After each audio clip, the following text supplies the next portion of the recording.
My name is Romay Catherine Agnes Davis. Miss Johnson in it. Anyway, that was long enough. I was born in King George County, Virginia. I lived there all my life practically till I went off to school. The most important spot is the fact that it was a naval proving ground where my parents lived. Very country when I was little, and we had just about everything going for us: gardens and fowl and birds and pigeons and everything that you have in the country. Dogs and cats, of course. And we didn't have horses. My uh, father's people had horses. My mother came from Philadelphia and Camden, New Jersey, and that's where I went to school uh, the whole time.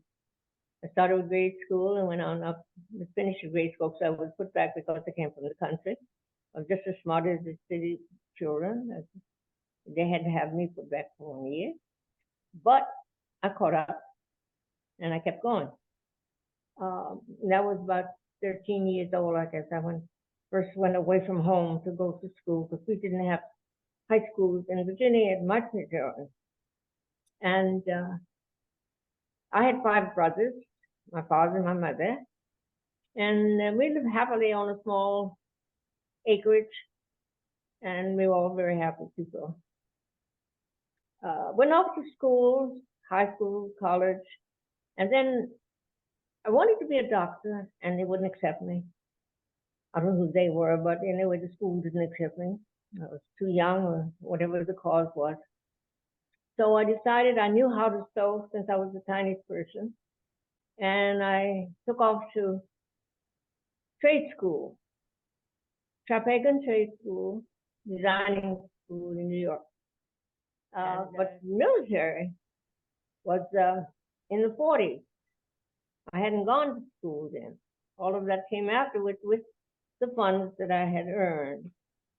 Uh, my youngest brother, he's still alive. My other brothers have gone on to heaven. But when Spud Stansbury was his name, Stansbury Clinton, I had to go to the military because he was called, like all the other brothers, 40, 42. Because I was working in civil service in government, and printing money, no less. And I worked there for about a year and a half. And when Stan went to the military, then I decided I needed to go away too. So mom and pop had to be left alone for a while. And I went to New Jersey, I think, went to Washington, D.C. for basic training and to be sent on to Camp Breckenridge in Kentucky. That's where I started. And I took all of my sewing, my tablecloths, crochet, all the things that I used to do by hand and liked to do, a lot of reading. I took a whole lot of stuff to the military. I was permitted to do so. And I was kind of different from everybody else, because everybody else had children in the family with girls and boys together, I guess. I had a dog and two cats. Nobody believed it. Even Stacey didn't believe it, and she had to take a picture to prove it. I asked permission to go, and Mom said, "The world is big. If you think you can make it, you can go." And I said, "I can." And she said, "I've taught you all I know. Take care of yourself. Goodbye." And I went off to the military. And I did well there. I didn't earn a lot of stripes and that kind of thing, but I worked, and I was assigned to the motor pool, which was another thing that I like to do, drive. And I was in the motor pool the whole time that I was in service, which was only about 2 years and 4 months, something like that. It was a short period, but it was enjoyable, and I did well there. When the other ladies were searching for the mails and addresses to send the mails to, and they had lots and lots and lots of it the whole period of time, others had tried to get it done, but they couldn't do it. It took black women to get there to get this mail off to the men in the farm fields. And they were successful. We as a unit were successful. In about 3 months, 3.5 months, we did the whole million supply that was stacked up in our tent.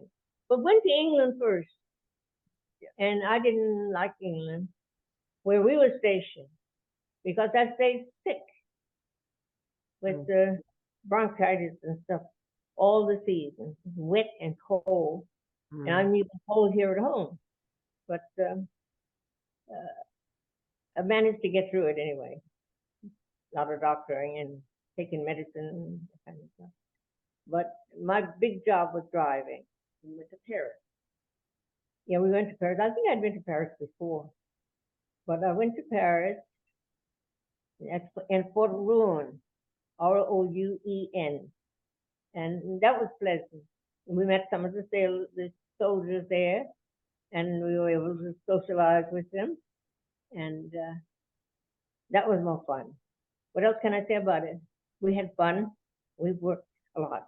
I drove a car a lot, more than I've driven in since then. Yeah, but I was always on the road. I had 5 vehicles. I had a 2.25-ton truck. I had 2 station wagons, the elongated one and the regular size auto. And I had a weapons carrier. And I don't know if that's 5 or not. Jeep, I had a Jeep. There must be 5. And I used either one of them, and I had to do the repair, all that I could do. And if I needed emergency help, I would call for it. Any time of day or evening, I would go and pick up somebody and take them off to where they wanted to go. And I learned how to get around in those countries after a period, and was successful. I met a lot of people, foreign and more domestic. And some of the soldiers we met, I played a little bit of basketball, but not a lot of it. We didn't have a great team, but we played basketball against another section of the team. But it wasn't publicized or anything like that. It was just among ourselves, our own entertainment. And I met a lot of bar people. There was about 2,000 of us almost. And it was enjoyable. That's what I can say. It was a wonderful place for me to be, because I was active, young, and wanted to do. And I did the best I could. And I enjoyed the whole stint. The only time I worked in the post office, which was a job we went to do, was when I didn't have to go somewhere else on an errand. And I did a little bit of the packet sorting. I know what it was like, but I can't brag about it. I was busy the whole time. And I did my creative work too. Whenever I had a small spare moment, I would play with the animals and do some sewing. Sounds silly. Nobody believed it, but I have pictures to show that I was active in that way too. I was allowed to have some toy to play with, so to speak. And I met a lot of people, of course. I enjoyed the stint in France much more than I did. We had a lot of outdoor, but the temperature was more like ours than England was. It wasn't wet and cold. And I had a chance to take a vacation, and I went off to Switzerland with a friend. And she and I had a good time together. Others went other places, but we went to Switzerland. So that was an experience also for me. And I got along well with most of the people there. There was arguments sometimes, but not much, no harmful things. And I enjoyed the 2 years, 4 months. And I think I had it written down a few days. I don't know, it was 3 or 4. And I came home in December, I think. I remember flying home, I think. We didn't come back home by the boat. But crossing the ocean was a great experience for all of us. Because I had never been across the ocean. I've been on the ocean, but I'd never been across the ocean. And what still excites me when I think about it is how the water treated us. It was a very, very, very good experience. And I guess because I grew up with boys, that I was a little bit more active and outdoors than I was indoors, you know. So I spent a great deal of time looking and seeing and learning. Every chance I had to go somewhere to learn something, I did. And as a result, I came home to design. I fell in love with it. And on my way home from the military, I stopped to see Aunt Lola. And when I went up to her height to see her, somebody took my car, emptied it, left the car, but nothing in it that I had purchased for Mom and the rest of the folks at home, and the clothes that I wore. And I came home with nothing but a hat that I had on my head. Nothing military, but the hat, the little thing that you put up on the side of your head. That's all I had of my military clothes, the shoes I had on. Somebody robbed me of the sugar. I had 2 big bags of sugar because the sugar was being rationed at that time to take to my mother. And little trinkets I had purchased in England and France, magazines and books. And somebody took it, but they didn't take the car. And I had to call home for help. When I first went to New York, I was about 19 years old. And somebody saw me and said, "Oh, there's a girl who can model here." Somewhere in some group. And these people called me and said, "Would you do that?" And I didn't know anything about modeling, not a thing. Never wanted to be a model. And they put these earrings on, and I was just right for it. And they put me in the store window. I don't know how long I stayed there, but it was a very long time. And I was hoping that they'd take the picture down because at first I was against this big heavy earrings, African style. But it was a stint in my life that was successful. But that's all. I didn't have to move, and I didn't switch down the aisle or anything like that. I just sat there. And I took off to trade school, Chapaigan Trade School, designing school in New York. And spent 3 years there studying and making patterns and learning all the tricks of the trade, a good many of them. And I enjoyed that particular stint in my life because it was creative and I was busy the whole time. Spent 3 years there learning pattern making, color, matching or blending, all of the tricks of trade of the business. Yeah, there was a lot of segregation in schools everywhere else. But I was never bothered. As a matter of fact, a lot of the students would peep over my shoulder to see what I was doing, instead of me peeping over their shoulders to see what they were doing. I was busy. I had lots of friends in school, lots of friends. And some of them were very popular people in their day. 99% of the people we got along all right. I was there for a purpose. They were too. They wanted the money, I wanted the learning, the trade. And I was, at that time, good enough to learn. And I had opportunities offered me. I don't know if I made it on 7th Avenue or not, because I wasn't interested in fashion for myself or what they were doing. A steal idea, if they had a good idea, like a flounce or shape, I'd borrow it if I saw it in a newspaper. The collar on the dress, the collar on the jacket, changes my size to fit my age group. And I was thinking about this Jewish fellow who taught me how to do jodhpurs, how to make a pattern. My first introduction to a pattern was this man. And he made these jodhpurs for the horse riders. And he taught me, I don't know who he was now. I don't remember how I met him, but I worked with him. The jackets were the hardest. The jumpers were the next, the most difficult, I guess. Because you have to have proportions for the person who's going to wear it. When I couldn't get something like in the pattern, learn how to do the pattern, the teacher would take time with me. And I could get it. Once I got it, it was mine. I went to work with it. And I think I walked from Broadway up to this place where I was assigned to go to look for a job. And I met the people there. Their names were Glen of Michigan. And I walked in and they accepted me and they said, let me see what you can do. So being nervous and excited at the same time was pretty, I guess, treacherous mix, but I took it. And it was approved. Of course, I started to work right away, looking at the colors and the ideas, talking to the people, trying to find out what they really wanted. And luckily, I had that creative ability to do exactly what they wanted. Sportswear for children.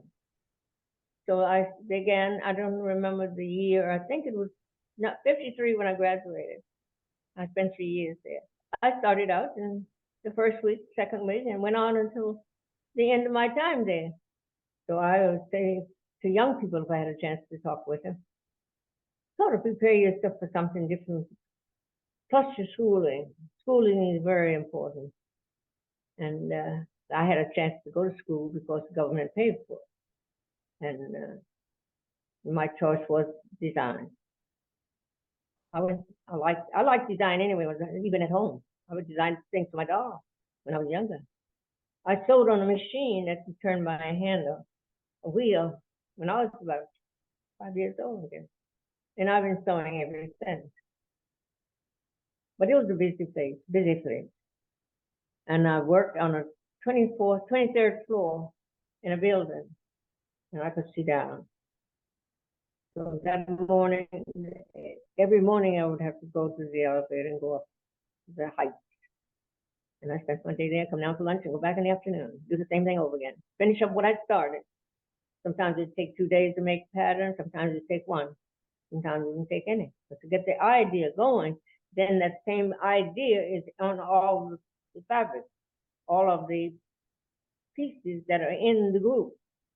I would have 5 groups. I have a jacket, vest, skirt, pants, Bermudas, all the pieces that the kids wore, and they were very stylish. Simple, but very stylish and fancy fabric. Good fabric. I had to buy the fabric, order it. I didn't go to pick it up, but I would buy about the hundreds of yards, which was an experience in my life too. I've seen 4 yards, 5 yards, 10 yards, but never 50 yards, 1,000 yards of fabric in time. So it was a learning experience as well. And I got along with the teachers. Pattern makers were kind of rough. They want you to make A in everything, you know. I made A in most things, exactly. And I enjoyed it. It's very creative to be able to get the right color, combine it with another color that blends well. And that's what I had to do. You make the whole line of clothes, it's a big job. And you learn as you go because all fabrics are different. But I would follow the trade in magazines and newspapers, find out who's doing what. If any sewing was done, it was one of us. You know? But I didn't know any designers. Never heard about any designers. But there were some. I don't know if they were in the trade or the private or what they were. But there were. See, what happened is when Mr. Glen had gotten old, he wanted to leave the company. He decided he would sell the company. And he had Mrs. Wear, women's wear, and the children's wear. And I was person in the children's wear. And I don't know what happened to the others. I think he sold all of the company, the whole name, when he went back to Michigan to live. I don't remember him being sick or anything. He just, when he got old, I know he was old, he was about 86 when I knew him last. And instead of turning the company over to children, he just decided to sell it again. And 5 years, about 4.5 years, after he left, I had a company come up from Florida named Freeland and took over his office, and I continued to work in design, children, Freeland. And there I made children's suits, the little linen suits, skirts and pants and jackets, vests. From the women's clothes, transformed the idea to the children. It was appropriate. I was creative in that vein. Color-wise, I had a good sense of color and matching and putting other colors with it. Yes, I enjoyed that too, very much. Matter of fact, I think it was the most enjoyable period of my days. I went back to college at night to get my master's degree and got that in education for children. And that's the story of my design career. It was fabulous. I enjoyed it. I look at the pictures today. I have a notebook with sketches of the designs that I made, the colors, and the little pieces of fabric pinned onto the papers that I used for the detail. You know, if it was a butterfly, that butterfly's in my book. If it was a chicken or a cat or a dog, or whatever, it's in my book. And I did make the album full with different children's wear. We made suits, we made the pants, the skirts, the vest, everything that the women were wearing. I followed the women's lines very closely for detail of present day. And I was successful. Everybody liked the work. We sold, our merchandise were very saleable, very wearable, and the fabrications were good and colorful. Mr. Glen got old after a while, and he had to go home to Michigan. But I designed the whole time. It was about 29 point something years. And it was remarkable for me to be able to stay that long. I had two sample makers, and they were both good sewers and could do everything that I wanted to do. And I had the privilege of going about in different places looking for ideas, detail ideas for making the clothes jump out at the people in a pleasant way, of course. And I was technical, I guess, because I grew up with boys. And everything was kind of sporty. And I had an eye for color and matching, blending. I understood fabric well because I sewed since I was a baby, just about.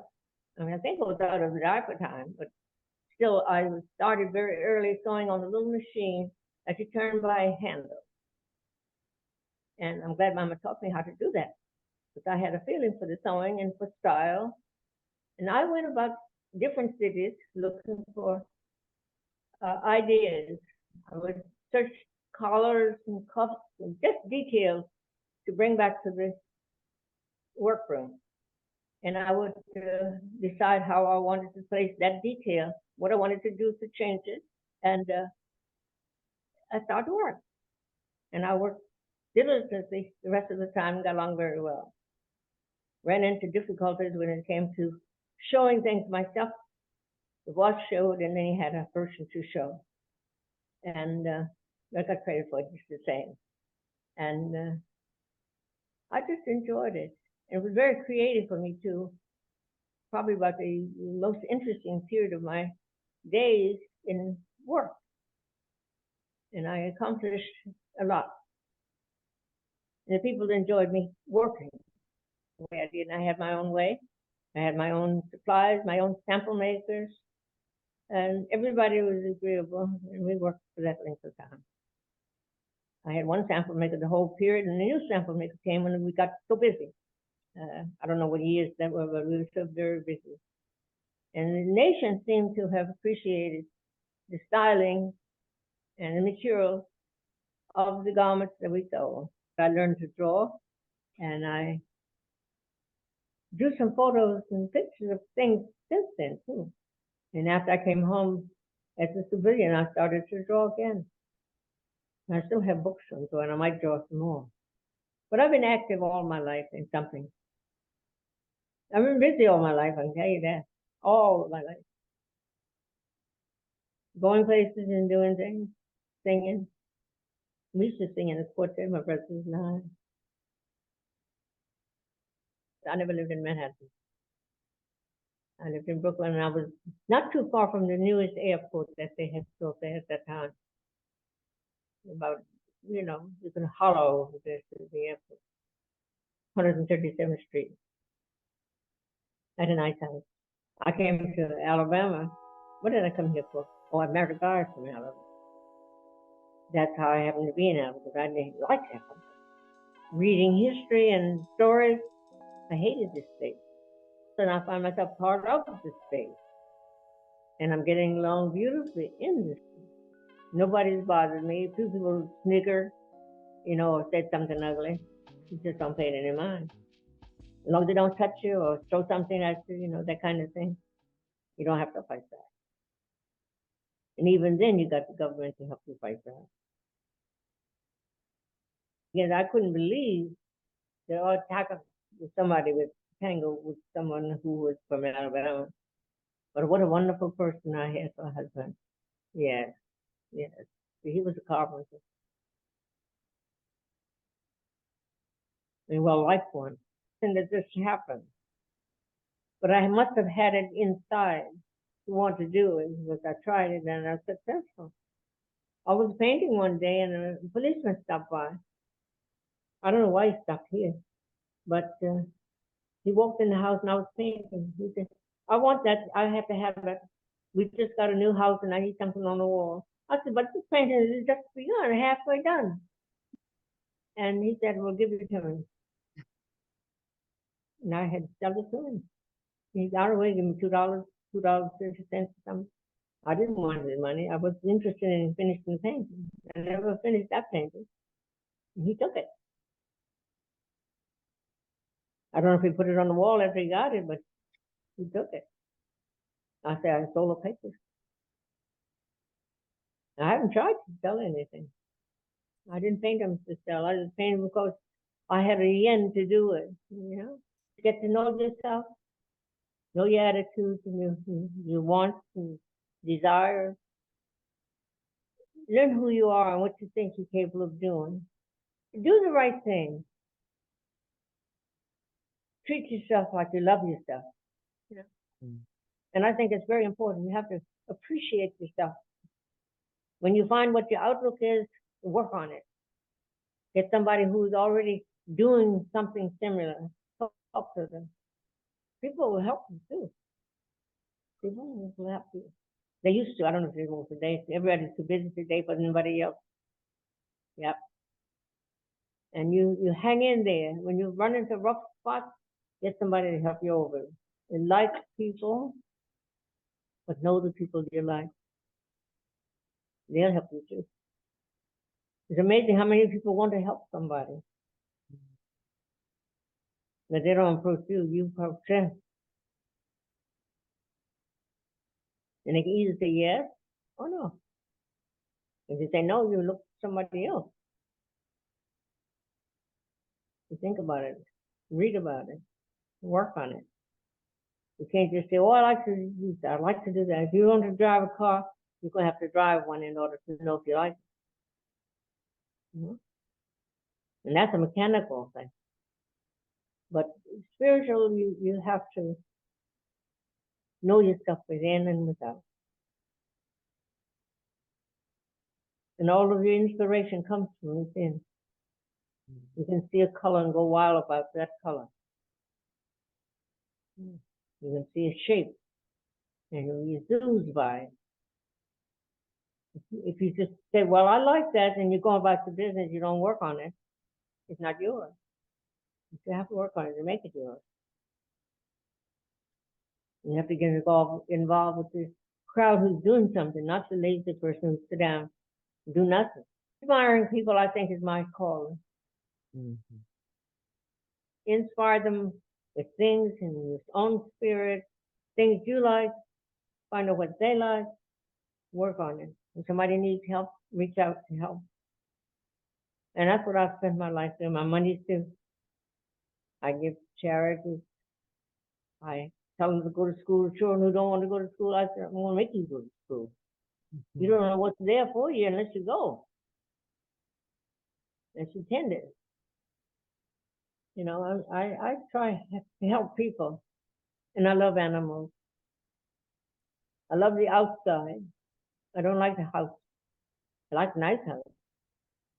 But I don't like the work. But I like doing things. And I've tried just about everything. when I think about what have I done with my life, and I have helped people. And I think that I am an inspirer. Make people want to do something that they doubtful that they can do, but you have to try it. Today I can't write well. I used to write okay, but today I can't write. I have to get somebody to sign my book for me. Scissors that I use to cut children's clothes. Fingers are all gnarled because I cut so many and for so long, not by thinking about myself or being proud that I had nice fingers. I didn't think about it. I think about it now, but I didn't think about it then. But you got to think about a lot about yourself. You're not selfish because you think about yourself. If you want to do something, you have to go for it. Yeah. If you want to take a trip, start saving now for that trip. You don't need to be afraid. I hesitate. You want it, plunge into it, especially when it's something worthwhile, because you benefit from it. I know I have. And I grew up with a bunch of boys, roughnecks, they all too. They all, Mama taught us that way, And I don't know if God needs me for anything else, but I've helped people all my life. I've been trying to be good in all my life, and I'm still here.